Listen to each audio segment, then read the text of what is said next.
is 10, right? 10:03. Break. Every minute we go over a break, you give us a minute and a half for the next one. There you go. Oh, I can't get out my yogurt box. Can't take a break, I guess. Oh, man. Yeah, my lunch box is back there too. Tab around one. Is it? All right.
We need the rim board up here. You want it up here? Yeah, if you could get it up here.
So my microphone's still broken. I have a brand new 2 sets coming. I wanted to show you this. We're toenailing this bottom plate. It's for the gable end wall. The bottom plate, toenailing it so it's like a piano hinge. So when we tip the wall up, it won't move. Especially if it's a non-windy day.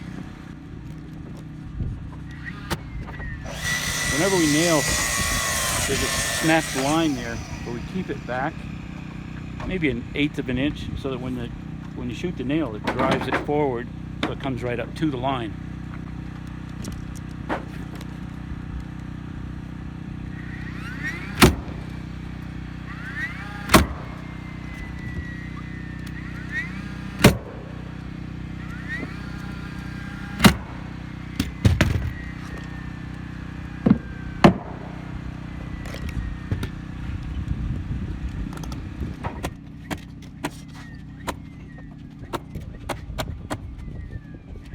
So it's coming along really nicely. They're up there, we're framing the gable end wall now. So probably tomorrow, tip that up. Should you'll be able to kind of see almost the whole idea of what it's going to be. Plus, there'll be an overhang on the right side.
make 2 rakes. One's going to be a 16 and one will be a 12.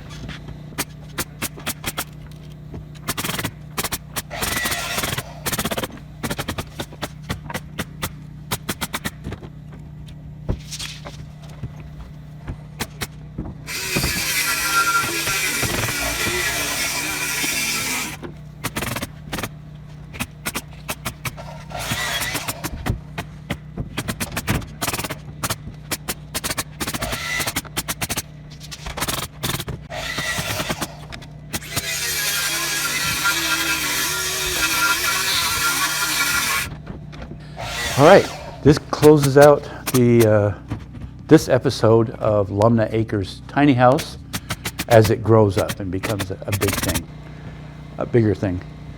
You really should check out Al and Gina's channel. They're just great. They have a lot of great content, a lot about homesteading, information on how to do solar panels and all kinds of stuff. They're very creative. I'm going to add a little extra footage of another video I've done here. It's coming up right up.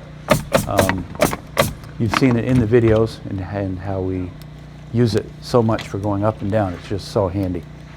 So if you want to check that out as this goes on, that would be great. Again, if you enjoyed this video, please subscribe, hit the like button, and leave a comment. And I really appreciate you watching. Thanks. Have a great day. This is my ladder hoist that I've used all year. I have it in the shop, getting ready to do some maintenance on it. It's had a lot of use, so I've been putting a WD-40 on a lot of the moving parts.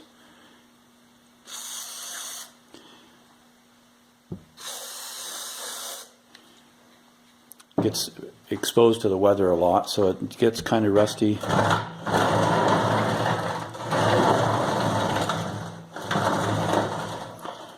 Use these angle irons just for bracing to make it hang on the ladder. It's a 32-foot ladder that I bought.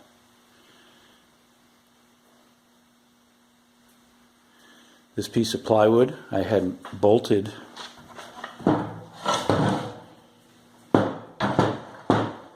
right onto there. You can see the bolt holes. Some of the bolts wore out. You can see they snapped when I took it off. We have this cable, runs the full length onto a bar, 1/4 inch. Actually, it's thinner than that. It's probably like 3/16. Mounted a shiv to the top, then a cable. It came with the motor. I'm going to set this down for a second. You can see the motor. It's come loose a little bit, so I've got to tighten that up.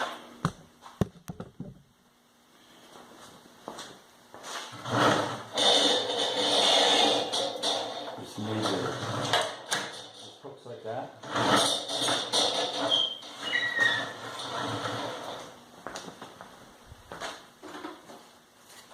These motors are really nice. They you can get them at Harbor Freight or any place like that.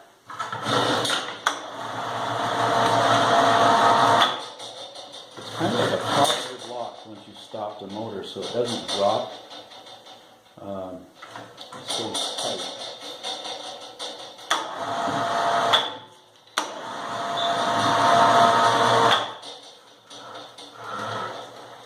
Run hundreds of sheets of plywood up this thing, hundreds of squares of shingles.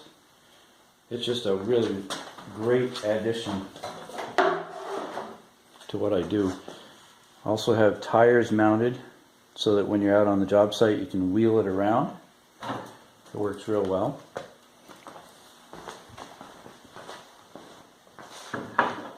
There's some U-bolts. Another piece of angle iron down here, but there's U-bolts underneath. Just tighten those up.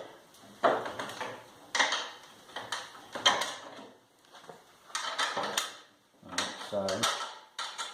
Got to spray those down with WD-40.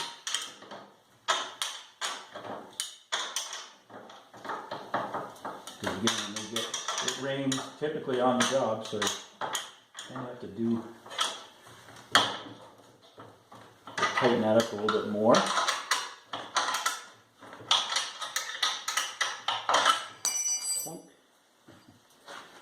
But you can see that tightens it up really well.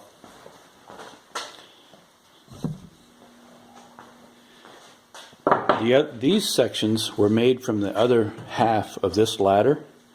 It's a type 3 ladder, I believe. looking for what it says, but it's half of a 32-foot ladder. So you can get 16 feet in height.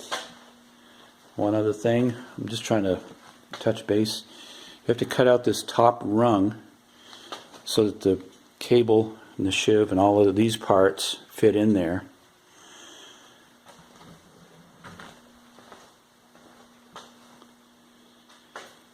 And I just cut this section, mount it, and then another section about 3 feet long, I'd say. And I mount these little bolts, and those help it to ride. Goes really smoothly. I'll put 5 or 6 bundles of shingles on here. I'm going to put a new piece of plywood on. Plywood seems to work pretty well so it doesn't slip and slide around when you're putting things up the ladder hoist. It really saves a ton of manual labor. The motor, I can't remember, I think it's $150 or so. The ladder for both sections was a couple $100.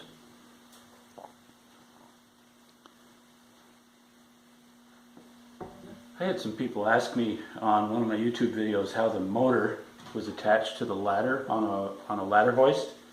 So I thought I might do just a quick video how this is attached, what size this is. I also added these wheels, and maybe show how the washers on the runner go up and down, how they fit, and they make a nice slide. I drilled holes for these are 1/4 inch U-bolts. Drilled those so that they go around the rung. Pretty good fit. They'll just sit in there until you tighten it down.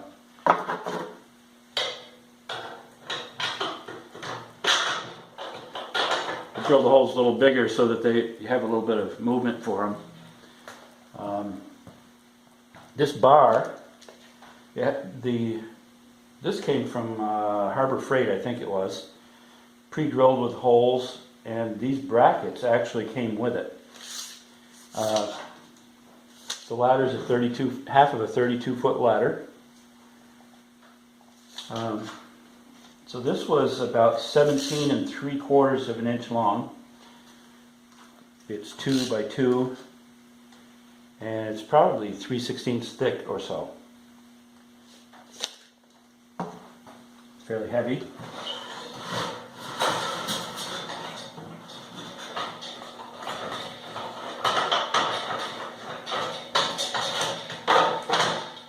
I mounted these plywood pieces so that they would just sit on top of the rail, so that it would kind of keep the wheels constant, so you have a good balance when you're using it to pull it around the job site.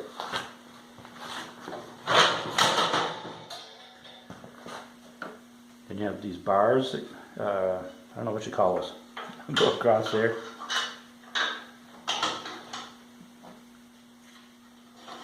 You kind of have to check these periodically through the season, depending on how much you're using them, but they do tend to loosen up.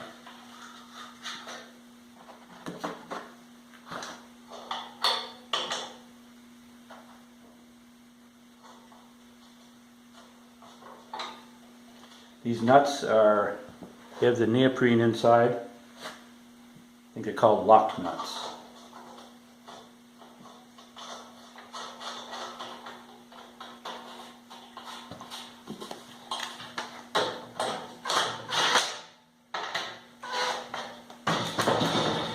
Make sure everything's lined up.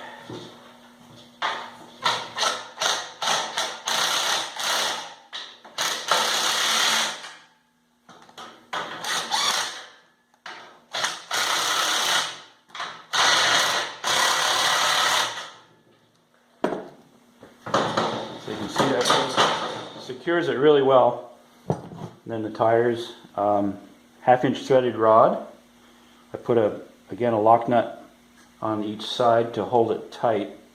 These really, the plywood can move around, but those hold it really well.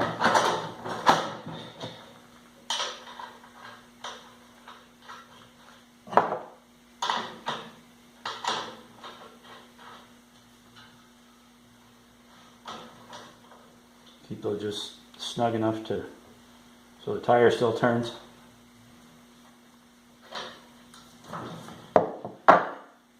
So that's that part. I wanted to show you two things here. One was how the cable hooks after you've gone from the motor all the way up to the end of the ladder onto a pulley up there and back down.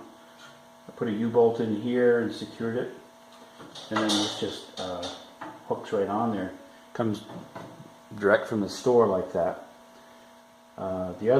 It's easy to unhook, to take it all apart. The other thing is that these washers that I put on here, right now you can see it's pretty loose.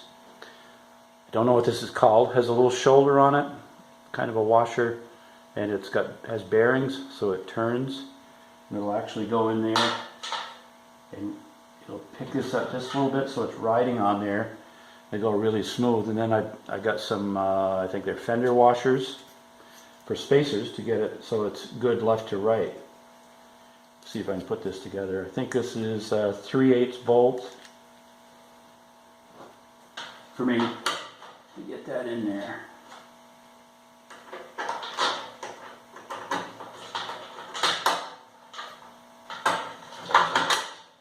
we go. Put the nut on. Again, that's a lock nut.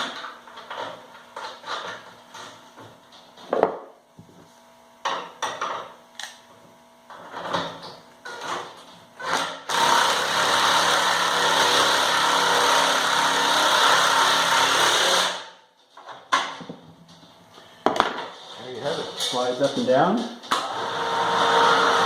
Very smooth.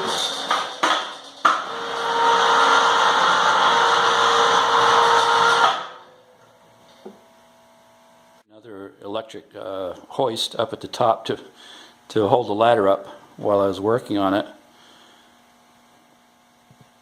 At that angle, the wheels are still, they're touching the ground, just going a little bit further. Once you get up against the roof, they're off the ground, and then the ladder doesn't move at all.